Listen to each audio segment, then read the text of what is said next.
this on a weekly basis since mid-March, when I think various parts of the world went into lockdown. And this was conceived of as being a kind of, I guess, a support network for our community and our friends and so on.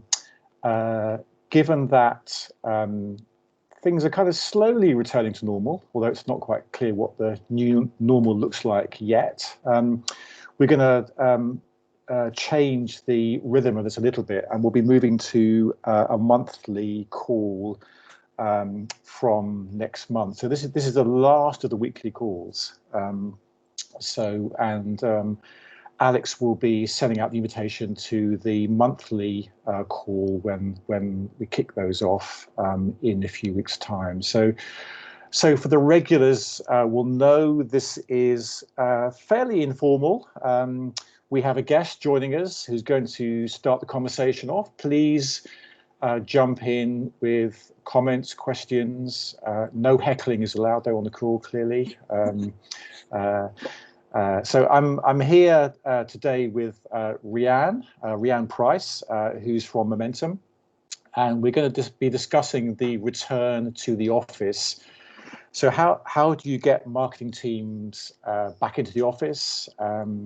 What are the best ways to do that? How do you think ahead and plan for that? What's changed and so on. So how are we all going to prepare for life in the new normal, which I realise we have people from different parts of the world on the call, so the timing of that may be different depending upon where you are, but I think hopefully we will all re-emerge into a brave new world some point soon.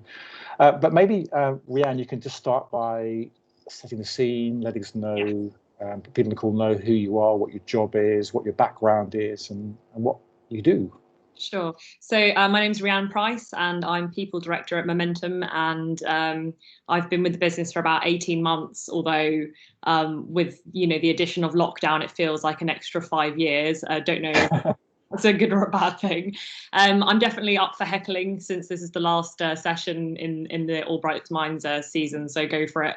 But yeah, so I'm just here to talk to you guys today about kind of not so much what has been happening in lockdown, but what we're doing when we come out of it.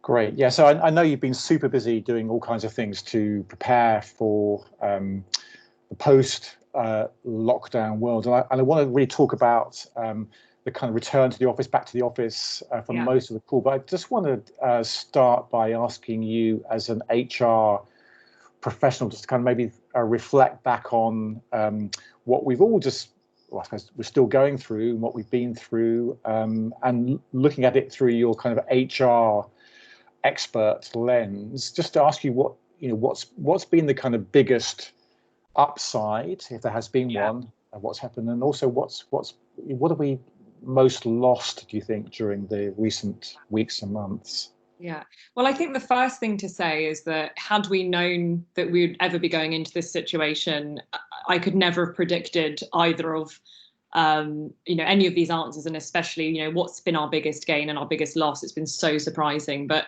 I think it's actually been less of a business impact in terms of the loss side of things. I think there's been a very personal impact on people in terms of, there's a greater sense of vulnerability to who we are as people. There's been a massive knock to our confidence in the way that we're now looking at the world, and even literally the world right outside our front door.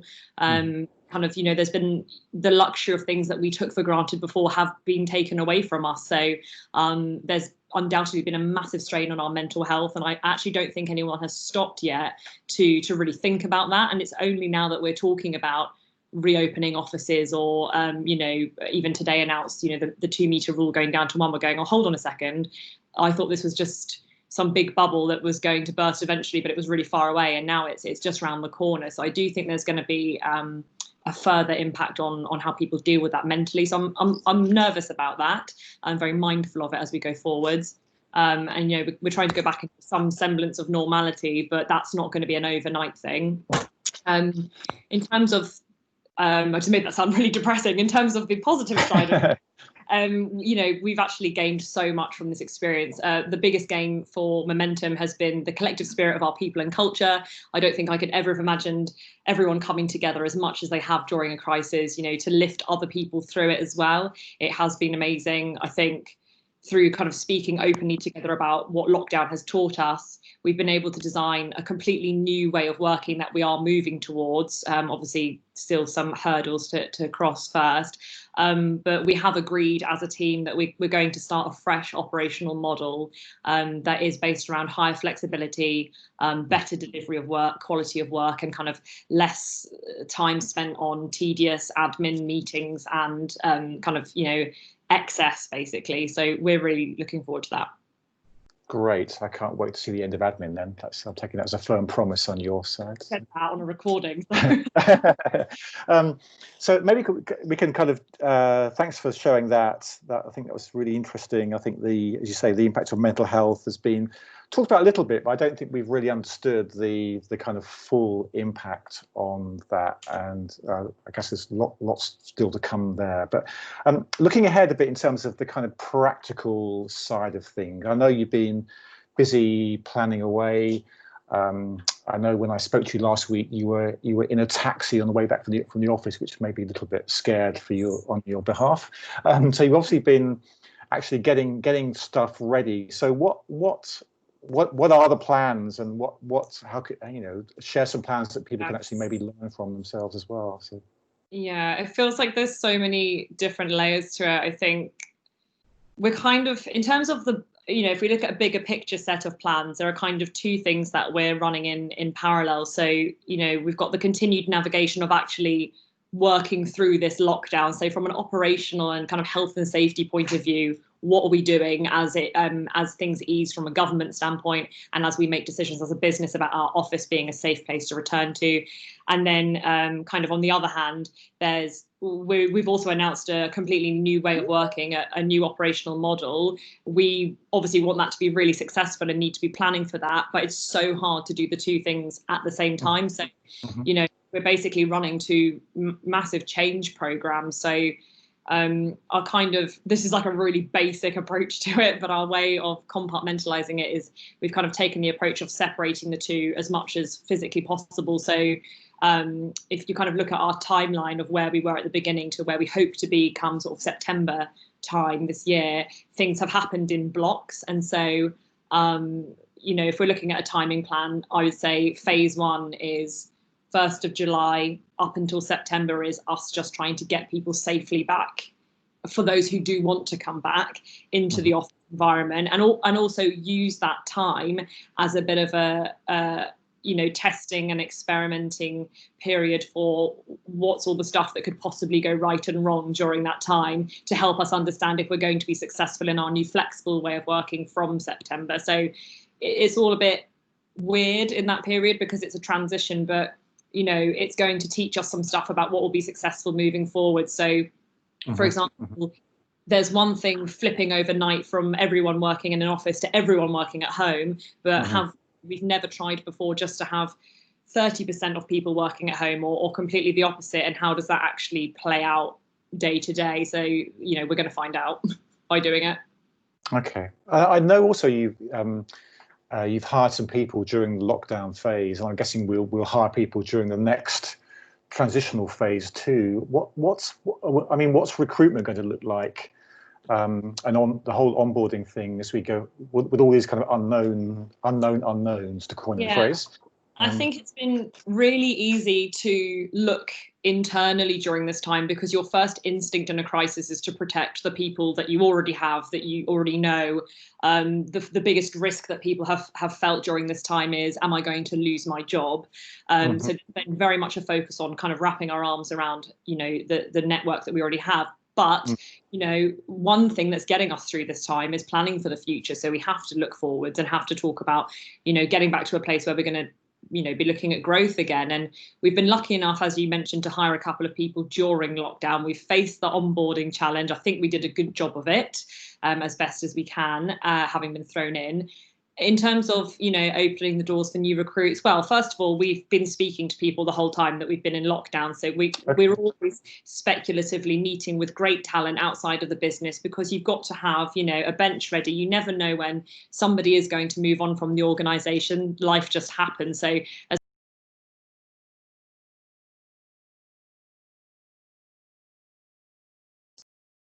this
courtyard,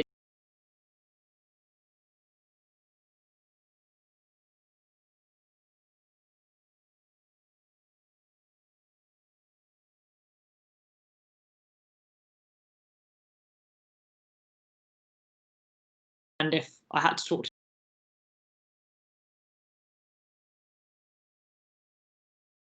steps in terms of making it safe. So on Friday, we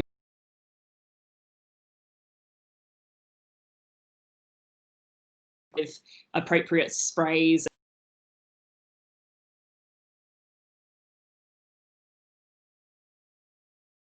Do people actually operate in this?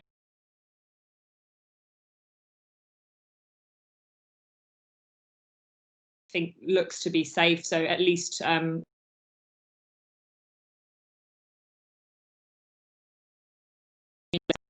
dotted around desks. No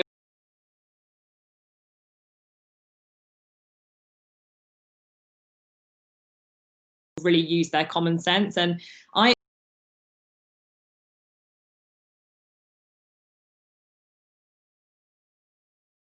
rules in place.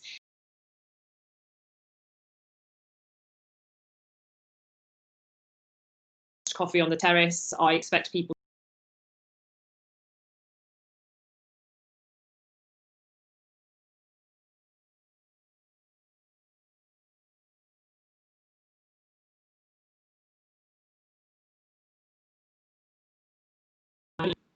Okay. So I guess if there's such a thing as a typical day, then yeah. in September, what might that look like in terms of, how many people would be in the office, and what would be going on? Would clients be coming into the office? And so I've thought about that. I think so. There's two things, because by the time we get to September, we want to be working safely and working in our new operating model really successfully. So let's say the society stays on track, things are looking good. We almost get back to normality in terms of what we're allowed to do. I would love for everyone to be able to be in the office physically at one time if they wanted to, or if we had an event of some kind. The reality is that we're going to probably downscale our office, because we want to make people feel confident.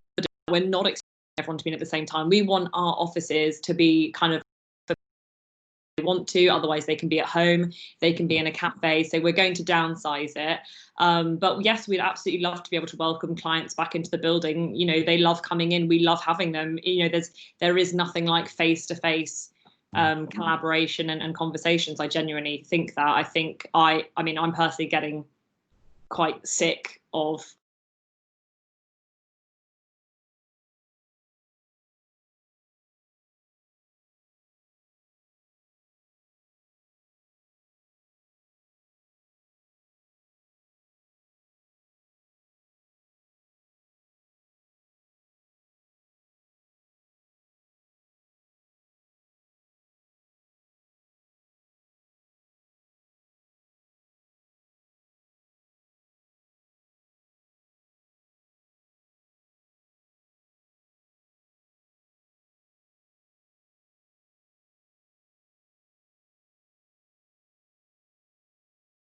that, you know, all the time. And as I said, it's the luxury of being in our type of business to be able to do that. I think there's going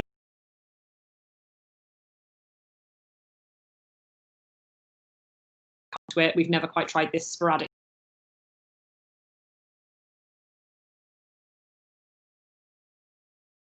It's a new set. We're not going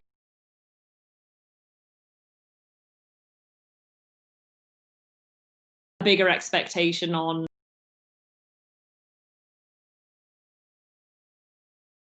if you're living the momentum spirit that we've been talking about the whole time we've been in lockdown, then you should be delivering, as far as I'm concerned.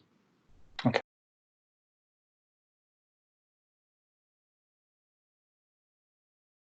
And how?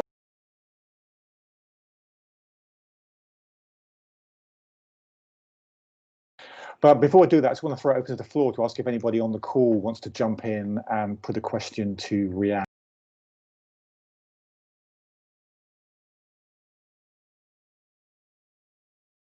Anyone a chance to jump?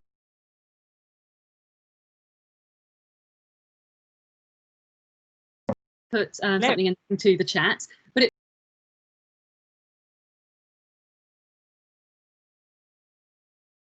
as the situation continues to develop over the coming weeks, months, and potentially years. So it feels like we're in a place of ongoing scenario planning. So the situation may change, our approach may change. Principles of that flexibility, comfort, safety, and business success, and that combination as a business coming together to deliver that. Those are the principles that we adhere to while flexing as the situation evolves. Does that ring true? Yeah, absolutely. I think so. And I think, you know, we're offering flexible working. So if we couldn't be flexible about the flexible working, then I think we'd be in a really difficult situation. I think it's an exercise in, you know, people have mocked the government's roadmap and why can't we bring things forward and play around with things as we go. But the roadmap's actually really important. So I think we have put in place the right milestones that we want to achieve along the way, but there's no reason why in between we can't kind of adapt to that and change the way in which we're going to do it or take those things forward into the next chunk. So yeah, I think we have to be completely flexible the whole way without making people feel really unsure about what's going on or making them feel seasick by changing things every single day. Okay. So tell us a little bit about the kind of, you know, behind the curtain, the exec leadership team. I imagine, you know, people have been on leadership training courses, but there was never a module around dealing with a pandemic on any of those courses. So how have you coped? I thought about this, and to sum it up in a few words, for the leadership in our business, I think things have been challenging.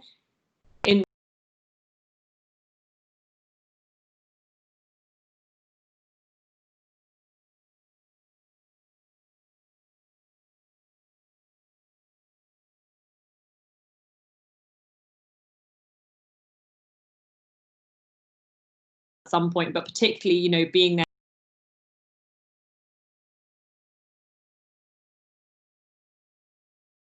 inspired about what we're looking to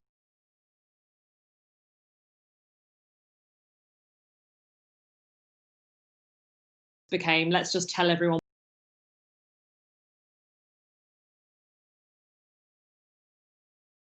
now, what do you think about what we think, and kind of keep doing it like that. So I think every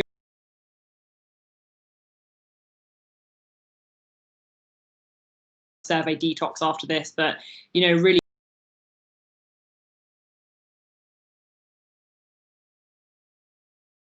not have done it if we didn't keep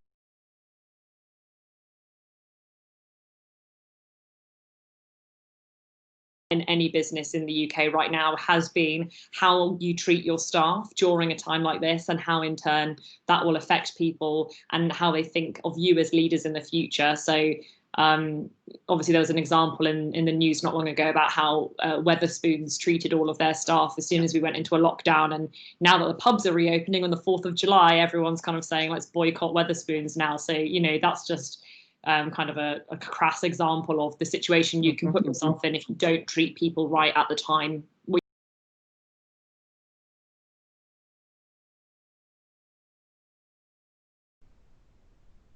surveys. What do those tell you about what's in the heads of people and what they're kind of anxious about, looking ahead? What's on people's minds? Yeah, so, well, we've got a couple of different things going on in the way of collecting feedback. So as a business, we have a weekly pulse kind of check-in, and that's generally around all over employee engagement, and people are quite upfront and honest in that. There's kind of the option to leave an anonymous comment, but because of what's been going on, we really wanted to get more specific. So everything to do with how we were operating within lockdown. We did a specific survey around that. What are you loving? What are you hating? What would you want to bring into the future? What would you want to leave behind? And then as we kind of designed our new operating model, the questions were around, if you got to write our flexible working policy, what would you make it look like? And, what's worrying you the most about getting back to work? So, yeah, we've been quite specific. I think the things that have come up as themes throughout, people are really nervous about public transport. So it's not so much being in the office, it's getting there. And I think that I find that bit really difficult because I don't know what we can do about it other than offer that flexibility to just not be in. And I think a lot of the reassurance around that is going to lie with the government. So I'm looking forward to hearing their plan. And I think people are also more so recently, now that we're talking about coming back in, people are really nervous about being judged for not coming in. That kind of social pressure to be in if you see other people creeping back. And I think that's very important, and we should do as much as we can to make that not a thing, but at the same time there's not much we can do about it until we kind of cross that bridge. So I think it's up to leadership to really play a massive part in leading as a role model in that and making it okay. I think lastly, just people feeling worried about their jobs all across the country. So am I going to be furloughed? Am I going to be made redundant? Am I going to be asked to go part-time? Like, that's a big worry for people. But I think we've particularly done well at making people feel secure in their jobs. I think we've done everything possible to avoid a massive impact there. So I hope our team feel the same. Yeah. Okay, great. So maybe for the benefit of people on the call, we can kind of wrap up with some kind of top tips for things to do and things to not to do. So I just wonder what you, maybe to begin with, the kind of three do's.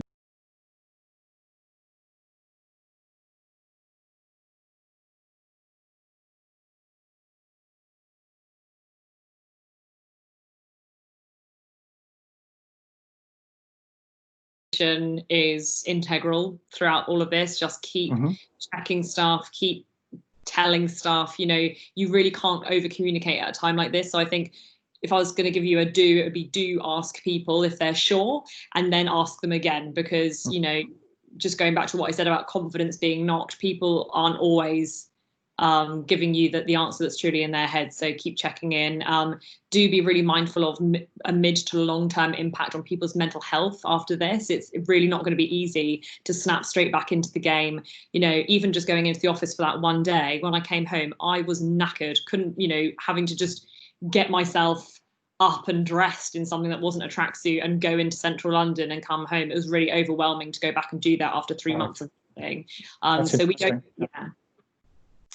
So we don't really know what's going to be a trigger for people's anxiety in the coming months. So I think that's something to be mindful of, and be mindful of that potential divide caused by a social pressure to be back in the office, no matter what you're doing with your flexible working or not moving forwards. Some people just won't be ready to come back straight away.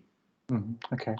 I think it's being mindful that different companies are in different places as well. As you're talking about a partial return to work from July, some companies may not return till the new year. Yeah, it's mindful that everyone is at different stages based on location, company.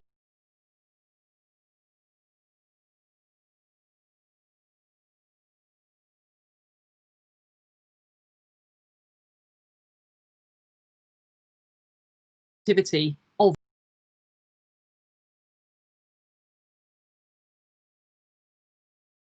Yeah.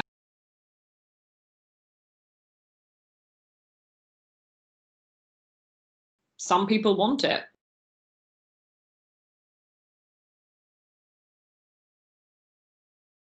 not going back until the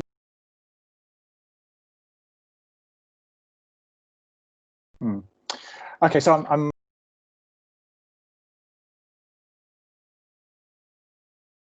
people should avoid doing.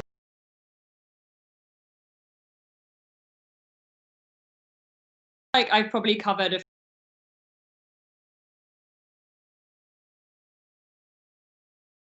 people that public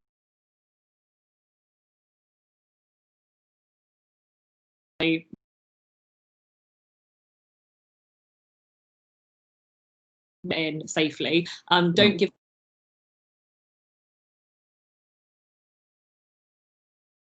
the Idiot's Guide to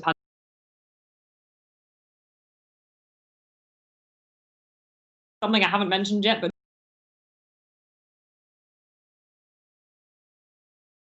quarter of the year.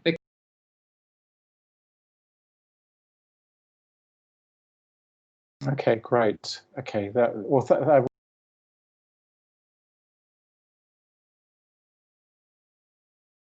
as I said, so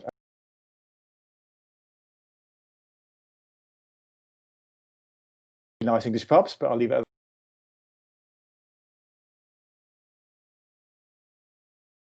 after the weekly.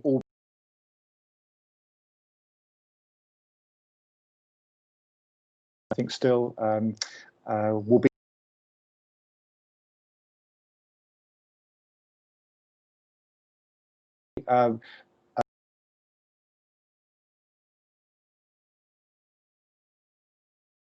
And please.